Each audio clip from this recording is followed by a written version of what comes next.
take us to Speaker Tidemann. Okay. Campus wellness tour at the UNL Rec. On Monday, President Collins, External Vice President Crook, and Senator Jagos came along with as well, the Wellness Committee. Saw what they're doing, the project undertaking. Their rec project is like a $38.5 million project. Does that number sound about right? Yeah. Something like that. So it's a pretty significant project that they're undertaking. They've got a lot of it done. They're doing it in a phased approach. And so their weight room and cardio equipment is really, really impressive, actually. They outnumber our cardio equipment by a significant margin with the same amount of space. They just utilize their space really, really well, and they've got the space to do it. So it's very, very impressive. They're updating a lot of other things, and so they're in the midst of that project. It was something that the students supported through a different mechanism. They just did a kind of a poll and a survey. Surveyed a lot of the students, sent out a survey, and they actually increased their student fees by $90 to pay for the project. But are doing it in a phased system, so it's about like 30, 50, 70, and then finally 90 to pay for it all. Now, their student fees, I think, now tally up to $130 per semester or something like that. Is that number right? Something like that? Didn't they start at 30 and they're now at 95? Yeah. Okay. They'll get to 95 when the construction is complete. So yeah, I they think- increased I think the increase is 95. The increase is 95. It's like 120 or something like Right. that. Can I? Yes, please. Okay. The total that they now pay to the rec center is $125, and so that's with like the additional. Yeah. So. Yeah. So yeah, that's a little bit about what they're doing. Kind of interested to keep involved with that. And so we'll be keeping an eye on what they're doing. They're adding more and more. They're gonna have a lot of stuff completed in November and January, and they're expecting to have it completely finished in the fall of next year, I believe, for the most part. So kind of interesting. And theirs was built in 1980, which is interesting that they're already updating it now. We will also hear from the rec center next Monday. They'll give their presentation about what's the East Campus Rec Center and the City Campus Rec Center, their needs and concerns. New senators, Senator Brockhoff and Woodset, I want to talk to you guys after meeting just about some stuff, some logistic stuff. So if you guys could stick around, that'd be great. Again, if you have any concerns about office hours on East Campus, talk to me. I know some of you had concerns about schedules and being able to come over here all the time. Talk to me. I know specifically grad students, because you're busy all the time. Finally, Senator of the Week. I want to thank Senator Jagos as well for helping me this afternoon, get everything set up. It was nice, and I couldn't say everything else, as well as Marlene, who left. Well, give Marlene a big thanks too, because she went out and got a lot of the supplies for us. So if you could give her a thanks when she comes back in, that'd be great. Like clap for me when she comes back in. But I'll give for helping organize as well as house announcements. I'll give it to Senator Kelly this week, Senator of the Week. You know what I was going to say.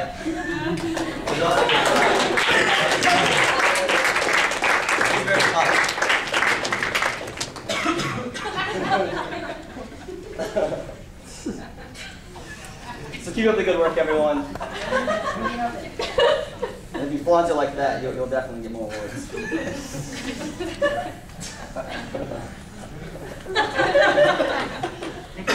that all? That's it, thanks. All right, appointment Secretary Garcia. I just want to say that I put my ribbon on when I got Senator of the Week. Otherwise, I have no report. Thank you, Appointment Secretary Garcia. GLC Chair Barmore. This past week we had another really good debate over the FFEL and Obama's one of his campaign goals to get rid of the private student loan industry and have everything go as through direct lending from the government. As soon as this came up, I knew this is something that I wanted GLC to become involved with. So we had about 2 weeks of really good, hearted debate.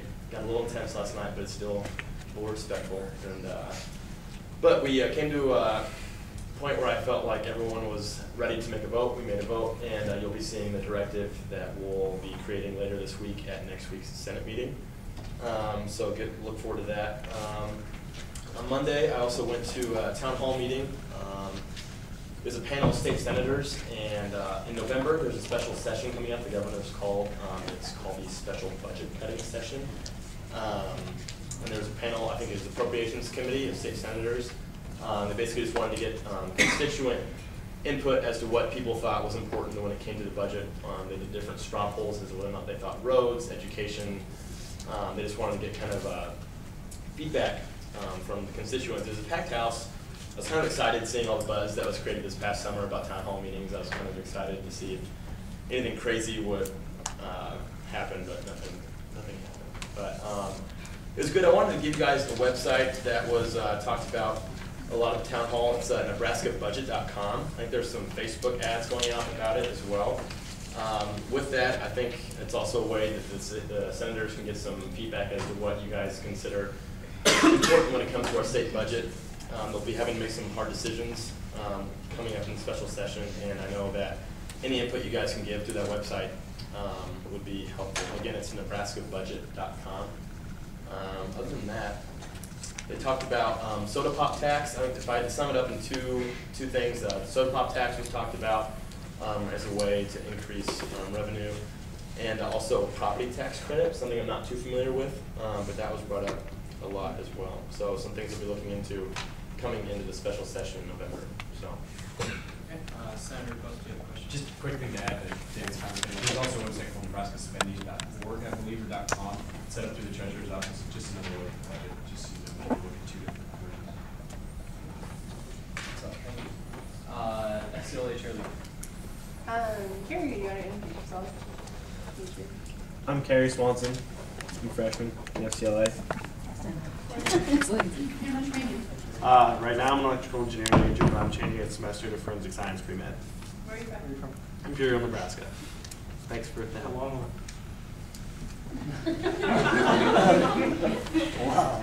And the FCLAers have also chosen their exec members, and their committees have been formed. So if you see them in the office, you can talk to them or ask them about what they're doing, because they're ready to start working on some of these small things. So.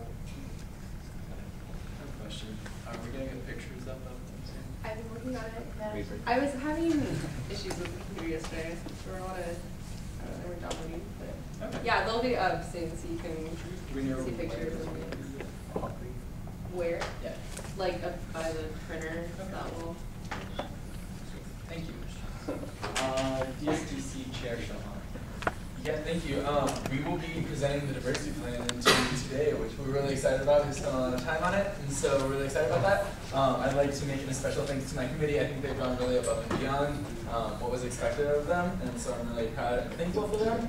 And we have 2 of them here. If you want to stand up and introduce yourselves similar to FCLA fashion, is that cool? Cool. My name is Kutman. I'm a sophomore marketing and economics major from Reading, Nebraska.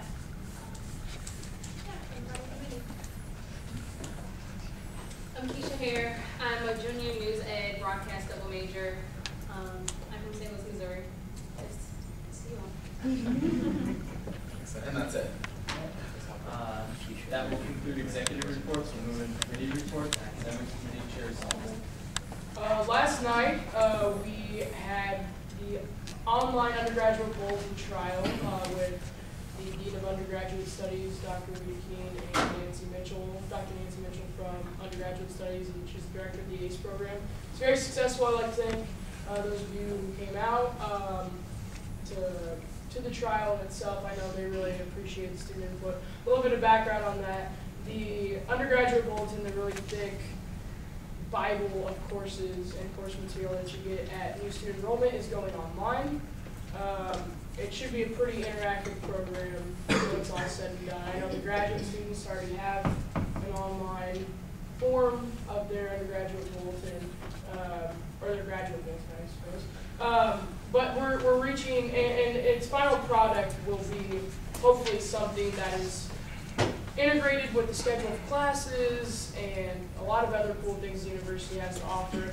Be looking for them to have a presentation to Senate and CFA and AFC and other ASUN-related committees coming up in the winter months as they get ready to roll this out in June of 2010. Besides that, next week we will be presenting a bill on a resolution on academic freedom, so we'll be expecting that, and with that concludes.